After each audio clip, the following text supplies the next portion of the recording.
Russia மிக்கலேவ் பகுதிய ஏதோ ஒரு தெரியாத ஒரு ட்ரோன் இதுவரைக்கும் நம்ம அது போல ட்ரோனை பார்த்ததில்ல. ஒரு புதுவிதமான ட்ரோனை பயன்படுத்தி தாக்குதல் பண்றாங்க. இதனால என்ன ஆகுதுன்னா, தீ விபத்துகள் அதிக அளவுல ஏற்படுது. அப்படிங்கிற குற்றச்சாட்டுகள் உக்ரைன் தரப்புலருந்து வந்திருக்கு. இது மட்டும் இல்ல. இதே போல இன்னொரு குற்றச்சாட்டுகள் வந்திருந்தது உக்ரைன் தரப்புலருந்து. அது எந்த அளவுக்கு உண்மைன்னு தெரியல. மேபி புரொபகேண்டாவா கூட இருக்கலாம். பட் ஆனா என்ன அப்படின்னா, சாகி ட்ரோன்கள் இருக்கு இல்லையா? அந்த ட்ரோன்கள் வந்து வெடிக்கும்போது பாய்சனஸ் கேஸ் வந்து பார்த்தீங்கன்னா, அந்த இடத்துல இருக்கு. அப்படிங்கிற உக்ரைன் தரப்பு வந்து குற்றச்சாட்டுகள் வருது. அதாவது பாய்சனஸ் கேஸ அனுப்புற மாதிரியான இம்பாக்ட் ஆகும்போது கேஸ் ரிலீஸ் பண்ற மாரியான ட்ரோன்கள வந்து ரஷ்யா தரப்பு வந்து பயன்படுத்துறாங்க அப்படிங்கிற சொல்லப்பட்டு வருது. இது களத்துல இருந்தது. இந்த FPV ட்ரோன்கள் இதெல்லாம் இருக்கு இல்லையா? ஸோ அது போய் செவுருல தான் அடிக்கும். அங்க யாருமே இல்ல அப்படின்னு தெரிஞ்சாலுமே, ஒரு வீட்டுக்குள்ள ஆளுங்க இருக்கிறாங்க, பங்கரு இது போல இடத்தெல்லாம் இருக்குன்னா, அந்த இடத்துல போய் சும்மா வீட்ல போய் அடிக்கும். உள்ள போய் அடிக்கும் ட்ரோன்கள். இது எதுக்கு வேஸ்ட் பண்றாங்க ட்ரோன? அப்படிங்கிறது போல பலருக்கும் கேள்விகள் இருக்கும். என்னன்னா, அந்த ட்ரோன் போய் இம்பாக்ட் ஆகும்போது வெடி விபத்து வரும். வெடி விபத்து வரும்போது, அந்த பகுதியில கேஸ் வந்து பார்த்தீங்கன்னா, அது பாய்சனஸ் கேஸ் வந்து பார்த்தீங்கன்னா ஸ்ப்ரெட் ஆகும். இன்கேஸ் அத சுவாசிக்கிறாங்க அப்படின்னா இறக்குறாங்க அப்படிங்கிற தகவல்கள் இருந்துச்சு. அது எந்த அளவுக்கு உண்மைன்னு தெரியல. காமிக்காசி ட்ரோன்கள் இருக்கு. இது போல ஆப்ஷன் இருக்கு. ஆனா, இது போல செய்யறதுக்கு ஆப்ஷன்கள் இருக்கு. ஆனா, எல்லாம் தடை செய்யப்பட்ட ஒரு விஷயம். ஆனா செய்யறாங்களா?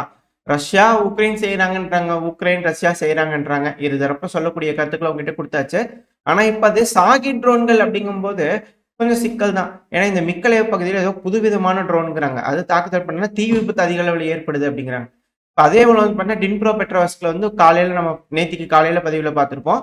இது போல வெடி விபத்து நடந்துகிட்டு இருக்கு. ஸ்ட்ரைக்ஸ் பெருமளவு நடந்திருக்குன்னு சொல்லிட்டு. இதனால மக்கள் வாழும் குடியிருப்பு பகுதி, இந்த பகுதியில ஹோட்டலு, ஜிம்மு, ஆபீஸ் இது போல பலது சேதமாயிருக்கு அப்படின்னு கூட சொல்லப்பட்டு வருது. இதுல என்னன்னா, இது போல சாகி ட்ரோன்கள் இது போல மக்கள் வாழும் பகுதியில வந்து விழுகுதுன்னா, உயிர் சேதங்கள் அதிக அளவுல இருக்கும். இது போல மிக இக்கட்டான சூழ்நிலைக்கு தள்ளப்படுறதுக்கான காரணம் என்ன? அப்படின்ற கேள்விகள் வருது இல்லையா? பேச்சுவார்த்தை. அமெரிக்காவோட secretary of state Marco Rubio அவர்கள் தரப்புல, ஐயோ! விட்டுருங்க. தயவு செஞ்சு ஆள விட்டுருங்கப்பா. இங்க பாருங்க. நம்ம பேசியாச்சு. இதுதான் டீலு. இந்த டீலுக்கு ஒத்துக்கிட்டீங்கன்னா பரவால்ல. இல்லீன்னா இந்த பிரச்சனையிலருந்து நாங்க வெளிய போயிருவோம். அப்படிங்கலாம் அமெரிக்க தரப்புன்னு சொல்லிட்டாங்க. இது முன்னாடியே தெரிஞ்ச ஒரு விஷயம் தான். விக்டர் ஆர்பன் அவர்கள் இதத்தான் சொல்லியிருந்தாரு. ஃபர்ஸ்ட்டே வெளிய போயிருங்க. அவங்களா பார்த்து பேசி ஏதோ முடிவுகள் பண்ணிக்குவாங்க அப்படிங்கூட விக்டர் ஆர்பன் அவர்கள் சொல்லியிருந்தாரு. ஹங்கேரியோட பிரைம் மினிஸ்டர். நம்மளும் சொல்லியிருந்தோம். அமெரிக்கா இதுலருந்து வெளிய போயிருவாங்க அப்படிங்கறதும் சொல்லியிருந்தோம் இல்லையா? ஸோ அதே போல இதுலருந்து வெளிய போறாங்க. அது மட்டும் இல்லாம மிடில் ஈஸ்ட்ல இருந்தும் மிக பெருமளவுல இவாக்குவேட் பண்ண ஆரம்பிச்சுட்டாங்க அமெரிக்காவோட படைகள். வேக வேகமா அதிதீவிரமா வந்து பார்த்தீங்கன்னா, கிரவுண்ட் ட்ரூப்ஸ இவாக்குவேட் பண்றாங்க. ஆனா, அவங்களோட மைனர்ஸ் எப்பவுமே வந்து பார்த்தீங்கன்னா, ஏர்கிராஃப்ட் கேரியர் வச்சிருப்பாங்க. அந்த ஏர்கிராஃப்ட் கேரியர்லேருந்து விமானங்கள டேக் ஆஃப் பண்ணி குண்டுகள வீசுறதுல எந்த ஒரு விஷயம் மாற்றம் இல்ல. அது செய்வாங்க. ஆனா, அது போல எஸ்கலேட் ஆகுது. ஈரான் மேல போர் தொடுக்குறாங்க அப்படின்னா, இந்த பிராந்தியம் ஃபுல்லா போர்ல இருக்க போகுது. இந்த டீம்ல இருக்கலாம் அப்படிங்கிற ஒரு விஷயம் என்னன்னா, UAE, சவுதி, இஸ்ரேல் ஸோ இது போல நாடுகள்லாம் அணிகள் சேருவாங்களா அப்படின்ற எதிர்பார்ப்புகள் இருக்கு. மேபி எஜிப்ட் இருக்கலாம், இல்லாமலும் போகலாம். தெரியாது. கால சூழ்நிலை. ஸோ இதுல வந்து பார்த்தீங்கன்னா, துருக்கிக்கும் இஸ்ரேலுக்கும் இருக்கக்கூடிய பிரச்சனைகள தீர்க்கறதுக்கு மத்தியஸ்தம் பண்ணலாம் அப்படிங்கிறத வந்து பார்த்தீங்கன்னா, அமெரிக்க தரப்புலருந்து ட்ரை பண்ணிக்கிறாங்க. நீங்கலாம் ஒண்ணும் பேசாதீங்க. தயவு செஞ்சு வராதீங்க இந்த பகுதியில. நாங்க பார்த்துக்கிறோம் அப்படிங்கிறது போல துருக்கி தரப்பு வந்து அத நிராகரிச்சதா சொல்லப்பட்டு வருது. இதுக்காக துருக்கிக்கு அழுத்தங்கள் குடுக்கறதுக்காக ஜெர்மனி வந்து பார்த்தீங்கன்னா, ஈரோஃபோர் டரிஃப் வந்து அ துருக்கி வாங்குறதுக்கு தடை போட்டுட்டாங்க அப்படின்னு கூட சொல்றாங்க. இப்போ ரஷ்யாவோட ஒரு போருக்கு இவங்க ரெடி ஆயிட்டு இருக்காங்க. ஏன்னா, இப்ப மார்க்கோ ரூபியோ அவர்கள் சொல்லக்கூடிய ஸ்டேட்மெண்ட் என்ன ஒரு ப்ரொபோசல் வச்சாச்சுங்க. சரி ரஷ்யா கிட்ட என்ன ப்ரொபோசல் வச்சிருக்காங்க அப்படின்னா, அதாவது இப்ப இருக்கக்கூடிய பகுதிகள் உங்களோட கட்டுப்பாட்டுக்குள்ள இருக்கட்டும். சீஸ்ஃபயர் டீல போட்டுக்குங்க. புதுசா வேணும் அதெல்லாம் வேணும்லாம் யோசிக்காதீங்க. இப்ப இருக்கிற பகுதிகள அவங்க அப்படி அப்படியே வச்சுக்குங்க. அதோட முடிச்சுக்கலாம். அ பெ உங்களுக்கு போடப்பட்ட சாங்ஷன்ல கொஞ்சம் ஈஸ் பண்ண ஆரம்பிக்கிறோம். அது அடுத்தடுத்த வளர்ச்சி போகும்போது அடுத்தடுத்து பேச ஆரம்பிக்கலாம். சீக்கிரமா ரஷ்யா தரப்பு வந்து ரெஸ்பாண்ட் பண்ணணும். இல்லைன்னா நாங்க இந்த பிரச்சனையிலிருந்து வெளிய வந்துருவோம் அப்படிங்கிறதுல ட்ரம்ப் அவர்களும் சொல்லியிருக்கிறார். இத கன்ஃபார்ம் பண்ணிக்கிறாங்க. ஏன்னா பத்திரிக்கையாளர் சந்திப்பப்ப வந்து பார்த்தீங்கன்னா, இந்த ஹெல்த் ரிலேட்டடா இருக்கக்கூடிய அந்த பதவியா இருக்கும்போது ட்ரம்ப் அவர்கள்ட்ட இது போல கேள்வி கேட்டிருக்காங்க. ஏங்க மார்க்கோ ரூபியோ அவர்கள் பொஸ்குன்னு இப்படி சொல்றாரு. நீங்க என்னங்க சொல்றீங்க? அப்படிங்கிற கேட்டதுக்கு ஆமா அவர் சொன்னது கரெக்ட் தான். ஒத்துக்கல அப்டின்னா, சில வாரங்கள் தான் டைம். ஒத்துக்கல இரு தரப்புல இருக்கக்கூடிய நபர்கள் ஒத்துக்கல அப்டின்னா, பிரச்சனைலருந்து வெளிய வந்துரலாம். உயிர் சேதங்கள். ஒரு வாரத்துக்கு 2000க்கும் மேற்பட்ட உயிர் சேதங்கள் நடக்குது. யங் சோல்ஜர்ஸ் சாகுறாங்க. இதெல்லாம் பார்த்துக்கிட்டு இருக்க முடியாது. இந்த பிரச்சனைலாம் தீர்க்கிற மாரி தெரியல. ஒத்துக்கிட்டா பரவால்ல. ஒத்துக்கல அப்டின்னா நாங்க வெளிய வந்துருவோம் அப்டிங்கிறது போல, ட்ரம்ப் அவர்கள் தரப்புன்னு சொல்லிக்கிறாங்க. ஸோ இந்த பிரச்சனையிலருந்து அமெரிக்கா வெளிய போவாங்க. நம்ம முன்னாடி சொல்லியிருந்தோம். அது அப்படியே நடக்குது அப்டிங்கிறது தான் இதுல இருக்கக்கூடிய விஷயம். ஸோ அமெரிக்கா வெளியே வந்துட்டாங்கன்னா இந்த பிரச்சனை முடிஞ்சுமானா கண்டிப்பா முடியாது. 10 வருஷத்துக்கு மேல ஜவ்வு முட்டாய் மாதிரி இழுப்பாங்க. ஏன்னா வேர்ல்ட் அட் வாரா இருக்கு இல்லையா? ஆனா அது போல வந்துருச்சு. நம்ம கண்ணு முன்னாடி தெரியல. வேர்ல்டு வார் ஆரம்பிக்குது, அதுவும் வேர்ல்டு வார் 3 ஆரம்பிக்குது அப்படின்னா அது ஆரம்பிச்சிருச்சுன்றதே தெரியாது அப்படிங்கிறது போல பல அனலிஸ்ட் வந்து கருத்துக்கள் இருந்துச்சு. இதை நம்ம வந்து ஒரு ஒரு வருஷத்துக்கு முன்னாடி சொல்லியிருப்போம்னு நினைக்கிறேன். நியர்பை வந்துருச்சு. ஒரு 8 மாசம் 9 மாசத்துக்கு முன்னாடி இருக்கும். அது இந்த மேப் வீடியோ போடும்போதெல்லாம் நம்ம சொல்லியிருப்போம். அந்த டைம்லயே சொல்லியிருப்போம். வேர்ல்டு வார் 3 டிக்ளேர் பண்றாங்க அப்படிங்கிறது போல. இத வச்சு பார்க்கும்போது நம்மளால புரிஞ்சுக்க முடியுது. அதாவது அதுக்கு முன்னாடியே சொன்னதுதான். இந்த ரஷ்யா, உக்ரைன் பிரச்சனை ஒரு வருஷத்துக்கு மேல தொடங்குது, கன்டின்யூ ஆகுதுன்னா, அது வேர்ல்டு வார் தான் அப்படிங்கிறதெல்லாம் அந்த டைம்ல சொல்லியிருப்போம். 2023 அந்த காலகட்டத்திலேயே வந்து பார்த்தீங்கன்னா, நம்மலாம் பேசியிருப்போம். அதுபோல பதிவுகள்லாம் இருக்கு. என்ன நடக்க போகுது அப்படிங்கிறத வெயிட் பண்ணி பார்க்கணும். இப்போ யூரோப்பியன் யூனியன் வந்து பார்த்தீங்கன்னா, ரஷ்யாக்கு எதிர்த்து சண்டை பிடிக்கிற மாதிரியான மைண்ட் செட்ல இருக்கிறாங்க.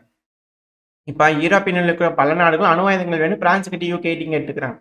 அது வேற கதை. இப்ப இது போல சூழ்நிலை இருக்கும்போது, துருக்கி தான் இவங்களுக்கு உதவியாகும். துருக்கியோட ட்ரூப்ஸ் இருக்கிறதுனால தான் இவங்களால ரஷ்யாவ அண்ட கொடுக்க முடியும். ஏதாவது ஒரு 3 வருஷமாவது வந்து பார்த்தீங்கன்னா, அமெரிக்காவோட யோசனைப்படி குடுக்க முடியும். இதெல்லாம் நான் ஃபர்ஸ்ட்டே சொன்னதுதான். அமெரிக்கா கொஞ்சம் மூச்சு வாங்கணும். அப்படின்னா, கொஞ்சம் ரிலாக்ஸ் ஆகணும். அப்படி ரிலாக்ஸ் ஆனா மட்டும் தான் அடுத்த பைடன் அரசாங்கம், பைடன் அவர்கள் வரமாட்டார். கமலா ஹாரிஸ் அவர்கள் தான் சிம்சன் ப்ரெடிக்ஷன்ல இருக்கு இல்லையா? ஸோ அத லைன் அப்ல வச்சு பார்த்தீங்கன்னா, கமலா ஹாரிஸ் அவர்கள் தான் வருவாங்க. ஸோ அப்படி வரும்போது, கண்டிப்பா அமெரிக்கா இந்த போர்ல வந்து இன்வால்வ் ஆவாங்க. பெருமளவுல ஆயுத உதவிகள் குடுப்பாங்க. களத்துல இறங்கி செய்றாங்க. அமெரிக்கா உள்ள வராங்க மெயினர்களாட்டம் செய்றாங்க அப்படின்னா, அந்த டைம்ல வந்து பார்த்தீங்கன்னா, தாக்கு பிடிக்கணும். அந்த டைம் வரைக்கும் தாக்கு பிடிக்கணும்னா துருக்கி தேவை. இப்போ ஜெர்மனி வந்து துருக்கிக்கு எகெயின்ஸ்டா இருக்கிறாங்கன்னா எப்படி? இவங்களுக்குள்ளேயே எந்த ஒரு ஒற்றுமையும் இல்ல அப்படிங்கிறது இதுலருந்து தெரிய வருது. அணிகள் எப்படி ஃபார்ம் ஆக போகுது அப்படிங்கிறது பார்த்தலாம். ஏன்னா இது எல்லாமே லிங்க் ஆக போகுது. வேர்ல்டு வார் 3க்கான சமிகைகள் ட்ரம்ப் அவர்கள் தரப்புலருந்தே வந்துகிட்டு இருக்கு. இனிஷியலா பிரிச்சு வச்சு செய்வாங்க. ஒரு கட்டத்துக்கு மேல எல்லாம் சேர்ந்துக்கும் அப்படிங்கிறதான் இதுல இருக்கக்கூடிய விஷயம் அப்படின்னு பல அனலிஸ்ட் வந்து கருத்துக்கள் இருக்கு. ஸோ வெயிட் பண்ணி பார்ப்போம் இந்த பிரச்சனையில என்ன நடக்க போகுது அப்படிங்கிறது போல. இப்ப இந்த சமயத்துல இது போல பாய்சன் ட்ரோனு, அந்த ட்ரோனு, இந்த ட்ரோன் பழசும் யூஸ் பண்றாங்க அப்படின்னா, மக்கள் பெருமளவுல பாதிப்படைவாங்க. சரி ஓகே. இப்போ இந்த சீஸ்ஃபயர் ஒப்பந்தத்துக்கு ரஷ்யாவும் ஒத்துக்கிற மாதிரி இல்லை, உக்ரைனும் ஒத்துக்கிற மாதிரி இல்லை. ஸ்டீவ் விட்கோஃப் அவர்கள் சொன்ன ஐடியாவுக்கு பயங்கரமான எதிர்கருத்துக்கள்லாம் வந்து பார்த்தீங்கன்னா ஜெலன்ஸ்கி அவர்கள் தெரிவிச்சுக்கிறாரு. ஸோ இந்த சீஸ்ஃபயர் ஒப்பந்தங்கிறது நடக்க போறது இல்லை. புதுசு புதுசா பிரிகேட உக்ரைன் தரப்புல ஃபார்ம் பண்ணிக்கிட்டு இருக்காங்க. ஒருவேளை இந்த சீஸ்ஃபயர் போட்டாலுமே உக்ரைன் ஆயுதங்களை வாங்கி குமிக்க போறாங்க. அதிக அளவுல வீரர்களை ட்ரெயின் பண்ண போறாங்க. அந்த மாதிரியான ஒரு ஒப்பந்தங்கள்லாம் அதில் எதுவுமே இல்லை. ஆயுதங்கள் வாங்க மாட்டோம், யாரும் கொடுக்க மாட்டோம், நாங்க இது ட்ரைனிங் பண்ண மாட்டோம்லாம் எதுவும் இல்லை. அது உக்ரைனுக்கு தொடர்ந்து நடந்துகிட்டு தான் இருக்க போகுது. ஸோ அதுலலாம் எந்த ஒரு மாற்றமும் இருக்க போறதில்ல. ஸோ அப்படி நடக்கிறதுனால உக்ரைன் ரெடி ஆயிருவாங்க. இப்ப இல்லைனாலும் இன்னொரு 10 வருஷம் 5 வருஷத்துல திரும்ப ஆரம்பிப்பாங்க உக்ரைன் அப்படிங்கிற மாற்று கருத்து இல்லை. ஸோ இந்த ஒரு காரணத்தினால ரஷ்யாவும் அதுக்கு ஒத்துக்க போறதில்லை அப்படிங்கிறதுல இதுல இருக்கக்கூடிய யதார்த்தமான உண்மை. ஸோ என்ன நடக்குது அப்படிங்கிறது பார்த்துடலாம். இந்த சமயத்துல இது போல ட்ரோன் தாக்குதல்லாம் பண்ணாங்கன்னா எந்த அளவுக்கு உயிர் சேதங்கள் இருக்கும் அப்படின்ற கேள்வி இருக்கு.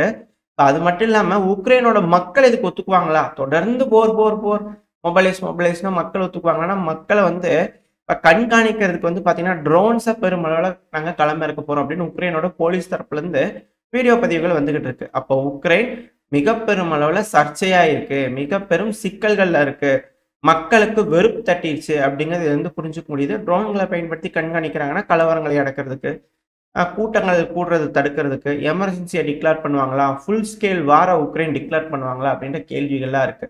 ஒருவேளை அப்படி செஞ்சாதான் உக்ரைனால எந்த ஒரு தடை இல்லாம ரஷ்யாவோட எல்லா பகுதிகளையும் தாக்க முடியும். அது போல ஒரு விஷயம் நடந்தாதான் ரஷ்யா சீஸ்ஃபயருக்கு வருவாங்க அப்படிங்கிறதுக்காக ஆல் இன் அப்படிங்கிறது போல பண்ணா உக்ரைன் செய்வாங்க அப்படின்னு சொல்றாங்க. அதெல்லாம் எந்த அளவுக்கு நடக்க போகுது என்ன ஏதுங்கெல்லாம் வெயிட் பண்ணி பார்த்தலாம். இந்த சமயத்துல வந்து பாத்தீங்கன்னா உக்ரைன்ல மிக பெரும் பிரச்சனைங்கிறது ரஷ்யாவோட அட்டாக்ஸை விட, ரஷ்யாவோட ட்ரோன் அட்டாக்ஸை விட, அஃபென்சிவ் ஆபரேஷனை விட மிக மோசமான விஷயம் அப்படிங்கிறது கள்ள நோட்டு. இப்போ உக்ரைன்ல பெருமளவுல கள்ள நோட்டுகள் வந்து பாத்தீங்கன்னா விநியோகம் ஆயிட்டு இருக்கு. அதுவும் பேங்க் ஏடிஎம்லயே நடக்குது அப்படிங்கிற குற்றச்சாட்டுகள் வருது. எங்க போயிட்டு இருக்குது நாடு அப்படிங்கிற கேள்விகள் வருது. ஏன்பா வேணும்னே ஏடிஎம்ல கண்டுபிடிக்க கூடாதுன்றதுக்காக செஞ்சு வச்சுக்கிறீங்களா, இல்ல பேங்க்லயே அச்சடிச்சு கள்ள நோட்டுகளை கொண்டு வந்து வைக்கிறீங்களா, யாரெல்லாம் இது கொண்ட அப்படிங்கிற கேள்விகள்லாம் வருது.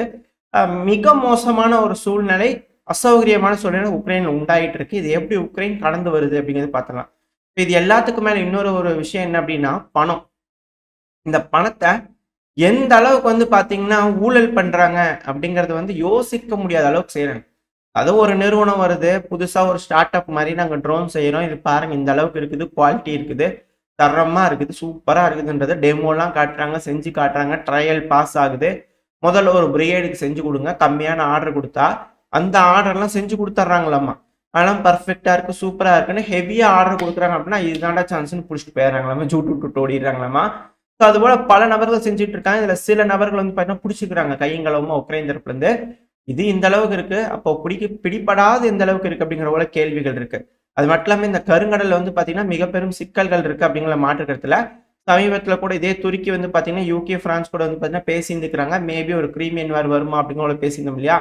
இந்த கருங்கடல்ல புதுசா ஒரு ட்ரோன் கட்ரான் அப்படிங்கிறதோட வந்து பாத்தீங்கன்னா இது ஆல்ரெடி நம்ம பார்த்தது தான். இதோட ப்ரோட்டோடைப் வந்து பாத்தீங்கன்னா நாங்கள் சோதனை பண்ணிக்கிறோம், பெருமளவில் ரெடி ஆயிடுச்சு, எல்லாமே சக்சஸ்.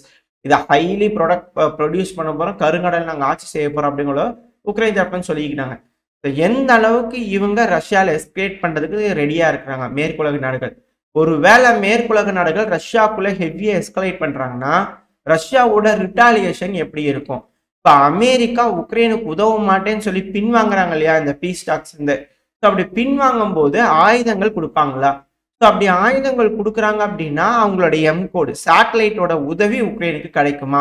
இன்டெலிஜென்ஸ் டேட்டா உக்ரைனுக்கு கிடைக்குமா? ஸோ இது போல கேள்விகள்லாம் இருக்கு. அப்படி ஒருவேளை அமெரிக்கா கொடுக்கலன்னா யார் கொடுக்க போறா? எந்த நாடு அதை பொறுப்பேற்றுக்க போகுது? எந்த நாடு ஆயுதங்கள் கொடுக்க போகுது அப்படிங்கிற கேள்விகள் இருக்கு. ஸோ இது எல்லாமே மிக முக்கியமான கேள்விகள். கரணம் தப்புனா மரணம் இந்த உலகத்துக்கே உண்டு அப்படிங்கிற மாற்று கருத்துல.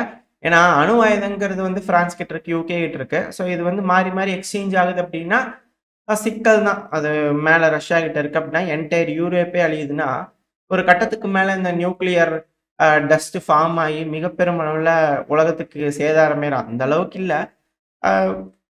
அணு ஆயுதம் போட்டுக்கிறாங்க அப்படின்னாலே அதோட அமெரிக்கா உள்ள இன்வால்வ் ஆவாங்க, சீனா உள்ள இன்வால்வ் ஆவாங்க, எல்லா நாடுகளும் மாறி மாறி இன்வால்வ் ஆக ஆரம்பிச்சிருவாங்க.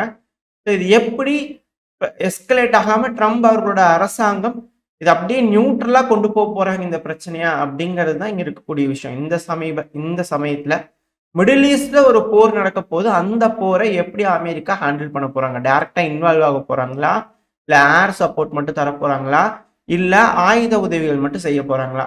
எல்லாருக்கும் தெரிஞ்சதுதான், ஆயுத வியாபாரம் கொழுந்து விட்டு இருக்கும். அமெரிக்காவை கிரேட் ஆக்கணும்னா அதுதான் ஒரே ஆப்ஷன். ஸோ அதனால ஆயுதங்களை அதிக அளவில் உற்பத்தி பண்ணி எந்த போர்லையும் இன்வால்வ் ஆகாம யூரோப்புக்கும் மிடில் ஈஸ்டுக்கும் கொடுத்தாதான் அமெரிக்கா ஸ்ட்ராங்கா இருக்கும் அப்படிங்கிறது வேர்ல்டு வார் 1 வேர்ல்டு வார் 2ல கத்துக்கிட்ட பாடம். அதை தொடர்ந்து செஞ்சு திரும்பவும் சக்சஸ் ஆவாங்களா இல்ல எப்படி என்ன ஏது அப்படிங்களா வெயிட் பண்ணி பார்த்தலாம். ஓரளவுக்கான தகவல்கள் இந்த பையில பார்த்துருப்போம்னு நினைக்கிறேன். இதோட இந்த பதிவு முடிச்சுக்கலாம். இந்த பதிவு எப்படி இருந்துச்சு, உங்களுக்கு பிடிச்சிருக்கா? பிடிச்சா லைக் பண்ணிட்டு உங்க ஃப்ரெண்ட்ஸ் அண்ட் ஷேர் பண்ணிக்கோங்க. அது கூட மறக்காம இந்த பதிவு பத்தி உங்களோட கருத்துக்களை கமெண்ட் செக்ஷன்ல சொல்லுங்க. இந்த பதிவு நல்லா இருக்கும் நம்பிக்கை. அடுத்த பேர் உங்க சந்திக்கிறார். Stay safe. பை.